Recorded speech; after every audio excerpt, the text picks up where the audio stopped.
We want to talk for just a few minutes about bridge events. We spoke a little bit about that when we put the large chart up there a little bit earlier today. But in the book Ministry of Healing, page 143, again, we come back to Christ's method alone. She says, Christ's method alone will give true success in reaching the people. The Savior mingled with men as one who desired their good. He showed his sympathy for them, ministered to their needs, and won their confidence, and then he bade them follow me. So the vast majority of Christ's ministry was in those things leading up to the follow me. And over the years, we've kind of drifted away from that, and many times we've simply gone straight to the follow me. What kind of happened is evangelism was fairly successful during the 70s and 80s when we just sent out a bunch of handbills and a lot of people came to our evangelistic seminars. But what ended up happening around the mid-80s, late 80s, early 90s is some changes in society began to come in. We started to get something newfangled called the internet, which was full of information, the information superhighway. And so if we wanted to find information, we could fill our minds with things from the internet. When was the internet available? When could we access it? 24 hours a day, 7 days a week, if we had a computer. But then things changed even further. We didn't need a computer. All we needed was a smartphone. And now you don't even have to be at home. You could have a laptop or a notebook computer. Now you can have a smartphone. Now you don't even need a smartphone. What do you need now? Now all you need is a watch, right? You've got everything that you want on your watch. So it used to be we had several channels on the television that how many of you remember doing this? Okay, that was a few years ago. I remember that. And you had 5 or 6 channels, and if there was nothing on, well, you just turned it off and went and did something else. But now, how many channels do we have available to us? I don't even know that you can count them. There's so many. And you can watch them. How many of you remember when the signal used to go off at the end of the day? You turn it and you just get that flat line, right? That doesn't happen anymore. That doesn't happen anymore. You can watch, you can listen to, you can research anything you want, any time that you want. So it used to be that when somebody got a handbill in the mail, they'd go, that looks like something interesting to do next Friday night, and they'd show up. But now you've got everything else going on. So it becomes more and more important to do the preparatory work, to do the bridge work in order to encourage people to come. What type of bridge events are there? I'm just going to run through a number of them, and maybe I could get a show of hands for how many of you have tried one of these before. How about stop smoking classes? Been there quite a few. How about vegetarian cooking schools? All right, bread baking classes. A few of those. Dinner with the doctor. Some of those. Stress reduction seminars. Good. Reversing diabetes programs. All right, quite a few of those. How about depression recovery programs? Several hands. Divorce recovery programs. All right, parenting classes. A few of those. Good. Basic auto repair clinics. Oh, 1 or 2 of those. All right, some of you tried that. Health exposure lectures. All right, quite a few of those. How about weight loss classes? A few of those as well. So these are all different types of events that we can do in our communities. In fact, if you are interested in finding there was that little sheet that came out a little bit earlier for some of the holiday-themed things that we can do, some fantastic ideas on there. If you want to broaden it for things that you can do the rest of the year, how many of you have read a book called Preparing for Your Harvest by Dr. Jesse Wilson? Any of you read that? Just a couple of hands. May I make a recommendation? If you've not read that book, try to get a hold of it. It's written by Dr. Jesse Wilson. He's a professor at Oakwood University. And in that book, he gives, during the first half of the book, he talks about the cycle of evangelism and the importance of doing things that precede the reaping event. And the latter half of the book, he gives about 125 different ideas of things that your church can do in your community to try to reach people and build a connection with them. Again, remember, the underlying thing in all this is we're trying to build what? Relationships and connections, friendships with people. Again, the title of that book is Preparing for Your Harvest. The ABC may carry it, and if they don't happen to carry it, you can get it from Advent Source.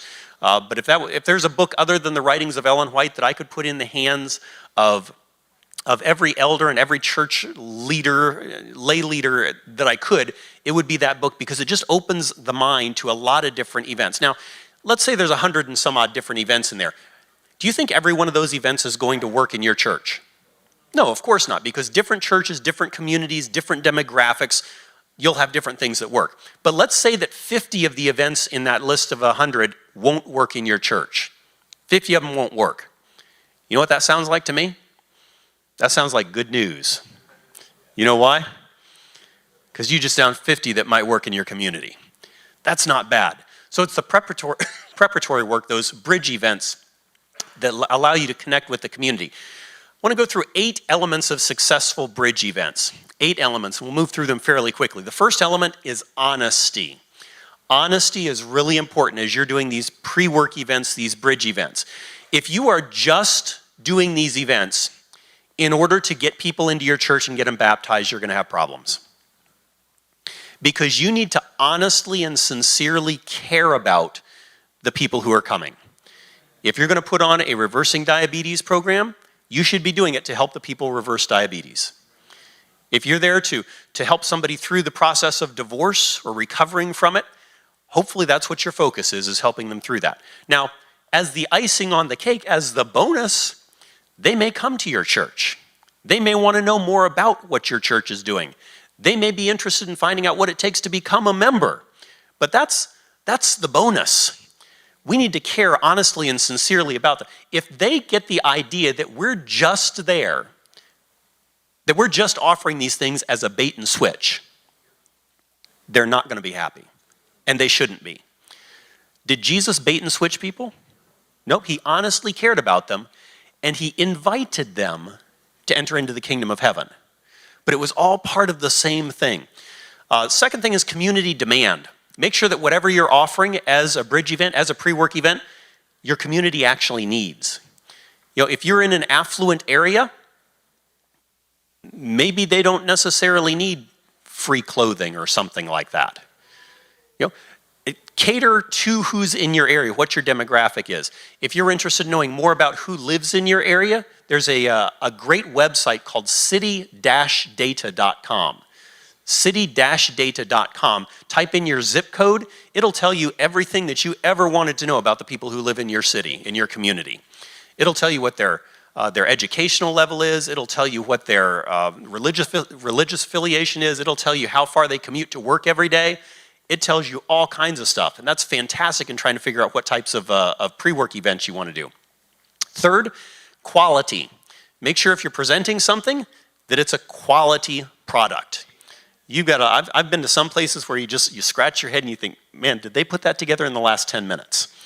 It just doesn't look like a quality program. But if you present a quality event, people will be interested in it. I've seen some really well done cooking schools, some phenomenal ones. I mean, the graphics in the PowerPoint presentations, they have a camera kind of showing the food preparation and so forth. It doesn't have to cost an arm and a leg. But what you do well, and people will appreciate that. Fourth, member participation. Member participation. If you have the same 3 church members doing all of the work and all of the preparatory events, what's going to happen to those 3 church members in the not too distant future? They are going to burn out, and you're going to lose that momentum that you gain. So the more members that you can get participating, the more beneficial it's going to be. What's a great way to get members to participate? You get some members who say, well, I'm not any good at cooking. I can't do a cooking school. I can't do a health lecture. You know, a great question to ask them? What can you do? What would you like to see our church do? You'll get some suggestions. You know the best way to find volunteers? Find who made the suggestions. You'd love to see our church do an auto repair clinic? Great, do you have some background in that area? Really? Would you like to be a part of it? We'd love you to. You'll get more people who are interested in helping that way. Number 5, an appropriate location. Sometimes the best place to do your pre-work is the church. Sometimes it's not. It depends on who you're trying to reach, what the background of the church. I worked with a church out in Washington State. They had a bakery attached to the church. In that town, if you wanted good bread, if you had an event going on, you went to the Adventist Church bakery to get your bread. That was where you went if you wanted good bread. If they were going to do a bread baking class, do you think they'd do it down at the community center? No, where would they do it? Right there at the church, right? They've already got, the connection is there. Now, in some cases, the reputation of our churches in the community isn't maybe as good as we would like it to be. Is that the case? Yeah, unfortunately in some cases. So maybe it's appropriate to hold it somewhere else.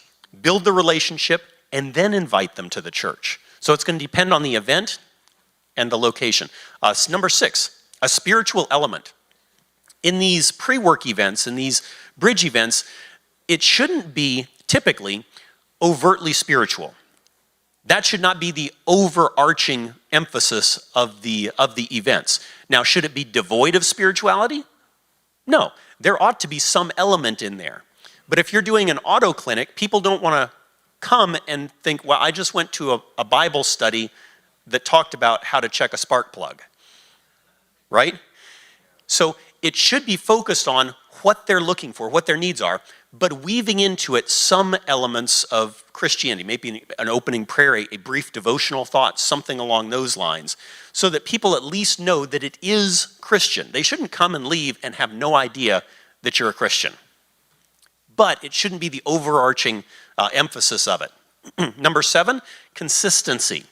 Number 7 is consistency. If you can have these events regularly, you build the relationships even better. Like let's go back to the cooking classes again. If you do a vegetarian cooking class, if the people in the community know that every first Monday night of the month, they can expect that there's going to be a vegetarian cooking class and it's going to have a different theme every month, they'll come back over and over again. Right now, the church that I'm often working with is doing a dinner with the doctor. The people know when that dinner with the doctor is coming, and so they look forward to it. They anticipate it. So have consistency. Number 8, record keeping. If you're going to connect with people in the community, have some record of the connection. Don't just let them come in the front door and then go out the back door and you never found out their name or their phone number or their email address or how to let them know when the next event is coming. If you spend the time and the effort and the money put into it, keep records with them. Let them know when the next one is. Send them an email. Give them a phone call. It's all about building connections. Develop relationships through regular, recurring contact and invite attendees to other upcoming bridge events. What's happened in a lot of churches that I've worked with over the years is I've found that there's no shortage of activities going on. Men's ministries has some event going on. Women's ministries has an event going on. The Pathfinders do it. The singles group does it. You've got like popcorn events happening throughout the year in the church, but there's no connection between all of them. There's no moving a person who comes to one event to the next event, to the next event, to the next event. Ultimately, if you have this theme, this cycle of evangelism laid out in advance, you can say, you know what, men's ministries, that's a great idea. But what if you did your event a month earlier? If you did it a month earlier, look what you could connect them to. And you string the events together, and you'll find that people come to one event after another. Spiritual events, ultimately you want to move people from the felt needs events to some spiritual events. Could be small group Bible studies, Daniel, Revelation seminars, vacation Bible school, Christian concerts, personal Bible studies, things along those lines. Now, when you're looking at these bridge events, at these pre-work events, one mistake that we've often made is to look at them as events and you staff those events and you've got greeters, you've got maybe a registration person, you've got the people doing the demonstration. One position that often gets overlooked, and this is the one that makes the biggest difference of all, is just to have members there whose sole purpose it is to make friends with people who come.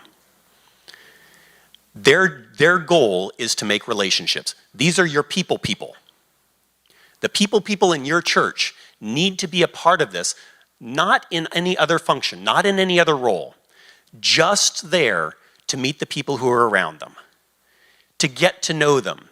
Oh, Sally, it's been great to go through this cooking class with you tonight. Hey, I'd love to get together with you sometime next week and try a couple of recipes. Would you like to do that? How can I get in touch with you? This is not part of the formal record-keeping process or anything like that.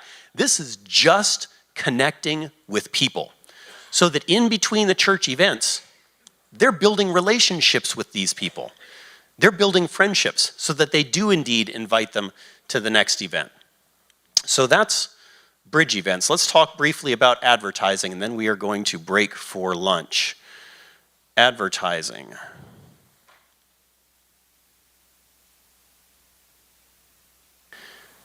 We talked a little bit about advertising already, kind of hit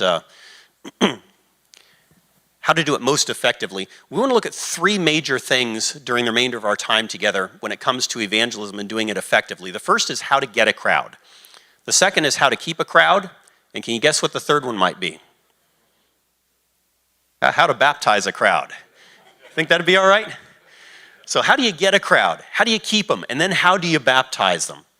First one, how to get a crowd. We already talked about the most effective form of advertising is what? It's word of mouth. It costs you nothing, or at least close to nothing. It's very, very effective. Paid advertising, whether we're using newspaper or radio or TV or handbills or something like that, should be viewed as a supplement to the word of mouth advertising. The way that it's been viewed in the mind of many members over the years is that is the advertising. The handbills are the advertising. That's how we advertise the seminar. When that's their mentality, what do they fail to do? They fail to invite the people that they know. But if we can help them to understand that the word of mouth is the advertising, and we're just supplementing it with other things, then the mentality changes. A well-done advertisement, though, indicates a high-quality event. I've worked with some churches where the advertisements, the invitations for the events were just 8.5 by 11 photocopied sheets of paper, black and white. Now, if that's all the money that your church has, praise the Lord. But if they have a nice, glossy, full color, nice invitation, do you think it's going to be more effective in reaching many people? Yeah, and your members are going to feel more comfortable handing that out to somebody. They'll feel more confident about it. All the forms of advertisements should also coordinate. I've worked with some churches where you had the handbill looked one way, the newspaper ad had an entirely different look or feel to it, the radio ad was entirely different from those. Consistency in the various types of advertising is going to pay big dividends. So some different types of advertising. Handbills, probably the most effective form of advertising for an evangelistic series. What's your average return? If you send handbills out to the community, 1,000 handbills out, what's the average return? How many people come to a series for 1,000? About 1 per 1,000. That's typically what I've been finding as well. That's not a really good average, is it? I mean, 1 per 1,000 is pretty small, but that's what we're typically getting. And so if we anticipate that, we know that we've got to put effort elsewhere as well. Handbills should be designed to be eye-catching, and I've had handbills where they sent me a proof of it, and I looked at it, I said, man, that's a great looking handbill. That's a beautiful handbill. Pictures are fantastic. I mean, it's laid out beautifully. There's just one thing missing on it. Well, 2 things. The time and the location. If you put those on there, I think it's really going to help. So again, go and look over carefully your advertisement, who's pulling it together, make sure they don't miss that. It's important also to order additional handbills for hand distribution by your church members after you do the mailing. Second type of advertising that's useful to have is a website. Most people today, if they want to get information, where do they go? They go to the web, right? If I get something in the mail, or I see an advertisement on TV or even on the web, and I want more information about that, I'm going to go to the web to dig up more information. If you're doing a seminar and you're sending out thousands of handbills into the community, and somebody says, you know what, I'd like to know more about this Revelation of Hope seminar or whatever it happens to be, and they get online and they find nothing about it online, if you couldn't find anything online about something you were researching, what would you think about that? It's not legit. Maybe it's trying to fly under the radar, something untrustworthy. So it doesn't take much. It's very inexpensive to get a website. And if you've got somebody who's, let's say, in their mid-20s or younger in your congregation, they probably have an idea of how to design a decent website. It doesn't take much, but if you have some web presence, it's going to make a big difference. The website should include speaker bio, meeting topics, date, time, location information. Third type of advertising is social media. Social media is great because you can target ads to specific audiences. You're not just blanketing everybody, but you can say, I want this to go to people who are in this geographic area, who have these interests. And a nice thing is you can have it tailored to exactly how much money you want to spend. $20, $50, $100, and get exactly the number of clicks that you're looking for. Fairly inexpensive. It also provides you instant feedback on how effective your ad is. So if you design a handbill and you print 30,000 of them, and then you find out that the handbill isn't drawing very much, what can you do? Not much. You're kind of stuck. The handbill is what the handbill is. But if you've got a social media ad on Facebook or something like that, and it's not drawing, what can you do? You can change it instantaneously. Change it. And as soon as you change it, you'll see your clicks go up or down. You'll know whether it's being effective or not. Fourth, newspaper ads. Newspaper ads, I think most of us know, are more effective in smaller cities with smaller newspapers, because if you get in a big city with a big old thick newspaper, your ad is going to get lost very, very quickly. If it's possible, if you've got a relatively small newspaper, put a graphic ad, a display ad, up in the top right corner of page number 3. You're not going to get anything on the cover, probably, but as soon as they open that first page, top right corner of page number 3 is right where the eye goes. Another great thing that you can do for newspapers is ask about inserts. See if they will allow you to take your handbill that you would use for your meeting and insert it into their newspaper. Many newspapers will allow you to do that. A whole lot more effective than the graphic ad, the display ad. And if you can put it in the day in the newspaper that has the coupons, many people only buy the newspaper on the day that contains the coupons. And they go directly for that section. They're going to pull that out, and they are intentionally going to leaf through that section. So if you can get your insert placed in with the coupons, it's very effective. Radio tends to be fairly inexpensive. You can run the ad during morning and evening drive times. That's the best time to run it. You get most people listening during those times of the day. Which radio stations to put them on? If you can find which radio station is airing the Rush Limbaugh show, put it on that station. Now, it doesn't matter whether you like Rush Limbaugh or not, but the people who will likely come to one of your seminars, they're kind of the same type of person who would listen to that type of program. So,